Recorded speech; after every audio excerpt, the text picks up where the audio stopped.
गणेश जी को हाथी का ही सिर क्यों लगाया, इंसान का क्यों नहीं? पौराणिक कथाओं के अनुसार एक बार की बात है जब माता पार्वती को स्नान करने जाना था और पहरा देने के लिए कोई नहीं था, तो उन्होंने जो उपटन लगाया था उस उपटन से एक पुत्र बनाया जिसको विनायक नाम दिया। माता पार्वती ने उन्हें पहरा देने के लिए कहा। इस बीच भगवान शिव आते हैं जिसे गणेश जी वहीं रोक देते हैं।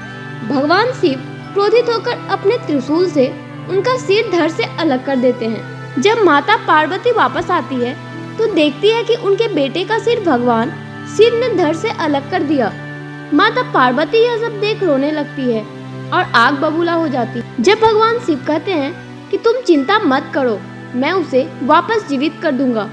भगवान शिव अपने गणों से कहते हैं कि जाओ, उत्तर दिशा में जो सबसे पहला सिर दिखेगा उसे लेकर आना। उनके गण वैसा ही करते हैं और उत्तर दिशा में सबसे पहला सिर उन्हें इंद्र के हाथी ऐरावत का दिखता है। वह सिर लेकर आते हैं और भगवान शिव गणेश जी को हाथी का सिर लगाकर जीवित कर देते हैं। गणेश पुराण में वर्णन मिलता है कि एक बार की बात है, देवराज इंद्र वीरान जंगल में बह रही पुष्पभद्रा नदी के पास टहल रहे थे। देवराज इंद्र ने देखा कि वहाँ पर रंभा नाम की अप्सरा आराम कर रही है। इंद्र उसे देखकर कामुक हो गए। दोनों ने एक दूसरे को बड़े ही आकर्षित होकर देखा। तभी वहाँ से दुर्वासा ऋषि निकले। उन्हें देख देवराज इंद्र ने प्रणाम किया तो आशीर्वाद स्वरूप दुर्वासा ऋषि ने इंद्र को भगवान विष्णु का पराजित का पुष्प दे दिया और कहा, यह पुष्प जिनके भी मस्तक पर होगा वह तेजस्वी और परम बुद्धिमान होगा। माता लक्ष्मी सदैव उसके पास रहेंगी और उसकी पूजा भगवान विष्णु की तरह होगी। देवराज इंद्र ने उस पुष्प को हाथी के सिर पर रख दिया। ऐसा करने से देवराज इंद्र का तेज समाप्त हो गया और अप्सरा रंभा भी उन्हें वियोग में छोड़कर चली गई।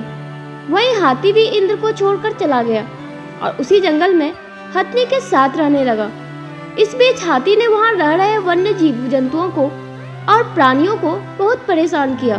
हाथी का अहंकार खत्म करने के लिए दैवीय घटना घटित हुई और उस हाथी का सिर काटकर गणेश जी के धड़ में लगाया गया। जो वरदान पराजित के पुष्प को प्रदान था वह गणेश जी को मिला। तर्क के आधार पर पढ़ने को मिलता है कि अगर शिव भगवान गणेश जी को किसी और व्यक्ति का चेहरा लगाते तो गणेश जी को उनके स्वरूप से कोई नहीं जानता।